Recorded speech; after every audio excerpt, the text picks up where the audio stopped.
Well, first we want to get right to Chief Meteorologist Matt Safino. Matt, you've been tracking a tornado warning over the past hour. Bring us up to speed. How are things looking now? Much better, Blair. The tornado warning was canceled before 6:30, about 6:15 or so. And we had a couple of them, actually, because several of the storms that we were watching were indicating rotation on Doppler radar, strong rotation, which is why those warnings got issued. Now, right now, you can see those storms, they're actually exiting off to the gorge and the Cascades.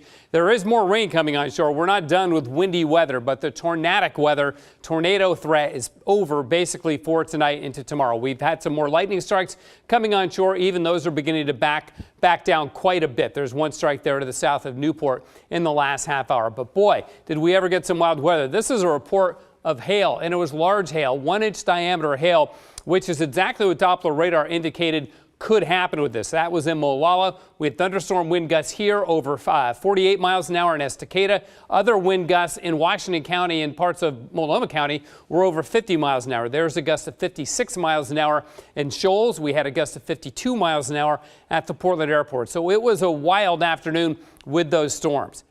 That's separate from what's coming in tonight. The thunderstorm threat is ended for now, but this system is marching north. We have wind advisories and wind warnings across western Oregon for that one, Blair. So again, it is going to be a windy, wild night. We'll have more on that for you in a bit. Back to you. All right. Thanks so much, Matt. We'll see you soon.